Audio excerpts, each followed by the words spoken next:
எல்லாருக்கும் வணக்கங்க. இன்னைக்கு அனிதா புஷ்பவனம் குப்புசாமி யூடியூப் சேனல்ல உங்களெல்லாம் சந்திக்கிறதுல ரொம்ப ரொம்ப மகிழ்ச்சி. நான் இன்னைக்கு உங்களுக்கு நம்ம ஆயிலை கூட்டக்கூடிய, கண்கள் நல்லா தெரியக்கூடிய, அப்புறம் முடி நல்லா வளரக்கூடிய ஒரு ஊறுகாய் செய்து காமிக்க போறேன். அப்படி என்ன ஊறுகாய்னா கொஞ்சம் கெஸ் பண்ணியிருப்பீங்க நீங்க. என்னன்னா நெல்லிக்காய் ஊறுகாய். நீங்க சங்க இலக்கியங்கள் எல்லாம் படிச்சிருப்பீங்க. ஔவைக்கு கிடைத்த ஒரு நெல்லிக்காயை கொண்டாந்து அவங்க சாப்பிடாம அதியமானுக்கு கொடுத்தாங்க. அதுல 2 பேருக்குமே போட்டி. அதியமான் என்ன சொல்றாரு, ஔவை பாட்டி நீங்க இந்த நாட்டுக்கு தேவை, அதனால் நீங்க சாப்பிடுங்க சொல்றாரு. ஔவை பாட்டி சொல்றாங்க, இல்ல உன்னுடைய ஆட்சி சிறப்பாக இருக்கு, அதனால நீங்க தான் சாப்பிடணும் அப்படின்னு சொல்லிட்டு 2 பேருக்குமே போட்டி நடக்குது. கடைசியில ஔவை பாட்டி தான் ஜெயிச்சாங்க, அதியமானு கொடுத்தாங்க. அந்த நெல்லிக்கனியை சாப்பிட்டு அதியமான் நீண்ட ஆயுட்காலம் வாழ்ந்ததாக வரலாறு. சரி, அது ஒரு பக்கம் இருக்கட்டும்ங்க. உண்மையிலேயே பாத்தீங்கன்னா இந்த நெல்லிக்கனியை நம்ம தினமும் உணவுல சேர்த்துக்கிட்டோம்னா நம்ம முடி சீக்கிரத்துல வெள்ளை நிறமாக மாறாது, கண்ணு நல்லா தெரியுங்க, அப்புறம் உடம்புக்கு குளிர்ச்சி, இது போன்ற பல விஷயங்கள் இருக்கு. அதுல பாத்தீங்கன்னா நான் இன்னைக்கு ஊறுகாய் செஞ்சு காமிக்க போறேன். அது கூட நம்ம வெள்ளைக்கடுகு சேர்க்க போறோம். அதுவும் காம்பினேஷன் சேர்ந்ததுன்னா நிச்சயமாக நம்ம உடம்புக்குள்ள இருக்கிற வெள்ளைக்கடுகு நான் ஏற்கனவே சொல்லியிருக்கேன், உடம்புல இருக்கக்கூடிய நச்சுத்தன்மைகளை எல்லாம் வெளியில கொண்டாந்துரும். அந்த ஒரு மருத்துவ குணம் அதுல இருக்கு. இன்னும் வெள்ளைக்கடுகை பத்தி நிறைய சொல்லிக்கிட்டே போலாம். அது இன்னும் ஃபியூச்சர்ல இருக்கக்கூடிய எபிசோடுகள்ல நான் உங்களுக்கு சொல்றேன். அதெல்லாம் வச்சுட்டு நான் இன்னைக்கு உங்களுக்கு ஊறுகாய் செய்து காமிக்க போறேன், நெல்லிக்காய் ஊறுகாய். இந்த நெல்லிக்காய் சாப்பிட்றதுனால தோல் மினுமினுப்பு கூடுங்க. சித்தர்கள் எல்லாம் பாத்தீங்கன்னா உங்களுக்கு நெல்லிக்காயை அதிகமாக உணவுல சேர்த்துக்கிட்டாங்க. அது காய்ந்த நெல்லிக்காயாக உங்களுக்கு திரிஃப்லா பவுடர்ல எல்லாம் சேர்க்கிறாங்க. உண்மையாலுமே பாத்தீங்கன்னா அதை தங்க பஷ்பம்னே சொல்லிக்கிட்டு இருந்தாங்க சித்தர்கள் எல்லாம். அப்பேற்பட்ட ஒரு மருத்துவ குணம் இருக்கு. முடி சீக்கிரத்துல உங்களுக்கு வெள்ளையாகாதுங்க. தொடர்ந்து நெல்லிக்காய் ஒரு சின்ன குழந்தையில இருந்து நீங்க கொடுத்துட்டு வாங்களேன், ஒரு 2-3 வயசுல இருந்து அந்த நெல்லிக்காயை ஏதோ ஒரு ஃபார்ம்ல, அதாவது ஹனியில ஊற வச்சு கொடுப்பாங்க. அதெல்லாம் உங்களுக்கு ஒவ்வொன்றிலையும் செஞ்சு காமிக்கிறேன். நான் ஒவ்வொரு எபிசோட்லயும் எப்படி செய்யணும்னு செஞ்சு காமிக்கிறேங்க. அந்த மாதிரி தொடர்ந்து சின்ன குழந்தையில இருந்தே சாப்பிட்டு வந்தாங்கன்னா கண்ணாடி போடுற அவசியம் இருக்காது நமக்கு. அப்புறம் முடி சீக்கிரத்துல வெள்ளையாகாது, தோல் மினுமினுப்பு கூடும், அப்புறம் இளமையாக இருப்பாங்க, கண்ணு நல்லா தெரியும், உடம்பு குளிர்ச்சியை கொடுக்கும். அது பாத்தீங்கன்னா ஒரு ஆப்பிளுக்கு ஈக்குவல்னே சொல்லலாம். ஒரு நெல்லிக்காய் இத்தினூன் இருந்துகிட்டு பாருங்களேன், இவ்வளவு பெரிய ஆப்பிளுக்கு ஈக்குவலாக இருக்குன்னு சொல்லலாம்.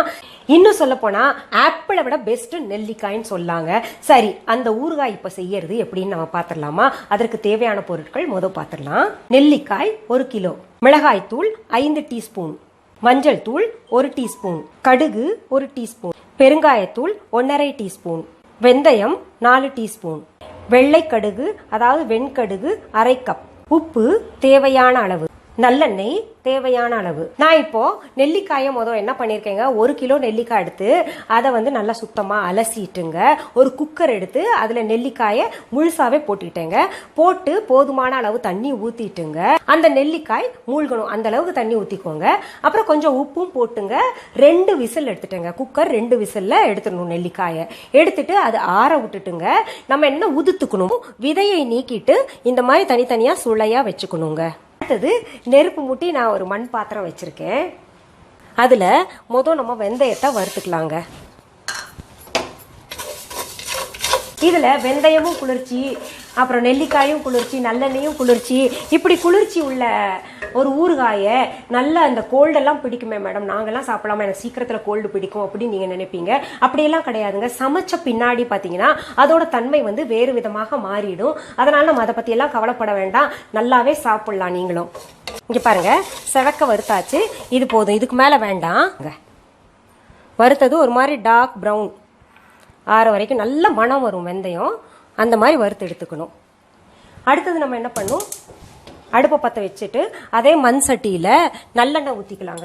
இப்போ நான் இந்த மண் சட்டியில 5 டேபிள் ஸ்பூன் போல நல்லெண்ணெய் விட்டுருக்கேங்க. அது சூடாகட்டும். அப்புறம் நம்ம இன்னொரு அடுப்பை பற்ற வச்சுங்க. இங்க என்ன பண்ணலாம்னா இந்த கடுகை லேசா வாட்டி எடுத்துடலாங்க.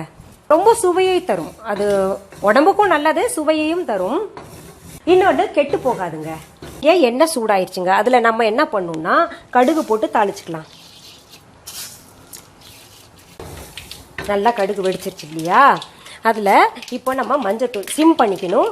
மஞ்சத்தூள் சேர்த்துக்கலாம். என்ன எடுத்தோடனே மஞ்சத்தூள் சேர்க்குறீங்களேன்னா அது கொஞ்சம் கலர் கூடுதலாக கொடுக்கறதுக்காக என்ன பண்ணுவாங்க, நார்த்தில் எல்லாம் ஃபஸ்ட்டு எண்ணெயில் மஞ்சத்தூள் இந்த மிளகாத்தூள்லாம் போட்டுருவாங்க, நல்லா கலர் கொடுக்கும்னு. அதுக்கப்புறம் இங்கே பாருங்கள், நெல்லிக்காயை போட்டுக்கலாங்க. நல்லா சிம்மில் வச்சு விட்டுறலாம். ஆஹா, கலர் பாருங்கள் இப்போவே. அந்த எண்ணெயில் எப்போவுமே மிளகாத்தூள் சேர்த்தோன்னா நமக்கு கலர் கூடுதலா கொடுக்கும். பொரியல்ல கூட அங்க அப்படிதான் செய்வாங்க. இந்த மஞ்சத்தூளும் மிளகாத்தூளும் சேர்த்துருவாங்க. ஏன்னா நிறத்தை இன்னும் கூடுதலா தர்றதுக்காக. இப்ப பாருங்க, கொஞ்சம் சிவப்பாயிருச்சு வெள்ளை கடுகு. போதும், நம்ம வெடிக்கிற வரைக்கும் காத்துக்கிட்டு இருக்க வேண்டாம். அதையும் எடுத்து நம்ம வெந்தயத்துல சேர்த்துக்கலாங்க. இது ஆறட்டும்.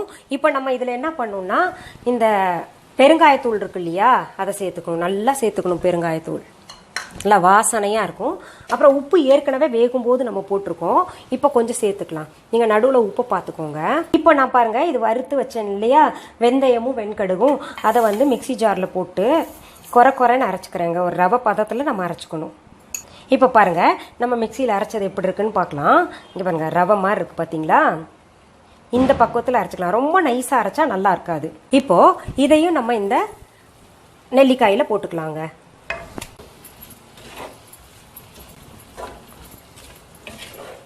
நம்ம போட்ட எண்ணெய் ரொம்ப கரெக்டா இருக்கு பாத்தீங்களா? ஊறுகாய் ஸ்டீல் பாத்திரத்துல வைக்க கூடாது. ஸ்டீல் பாத்திரத்துல வச்சீங்கன்னா நீங்க அந்த ஸ்டீல் பாத்திரத்தை அரிச்சிருதுங்க. அப்படியே கருப்பாயும் ஒரு மாதிரி ஸ்டீல் பாத்திரமும் வீணா போயிருது, ஊறுகாயும் வீணா போயிடும். அதனால நம்ம ஒன்னா என்ன பண்ணோம்னா, பீங்கான் ஜாடியில ஊறுகாய் வைக்கணும். அப்படி இல்லைன்னா இந்த கண்ணாடி ஜார் இருக்கு இல்லையா, அதுல வைக்கணுங்க.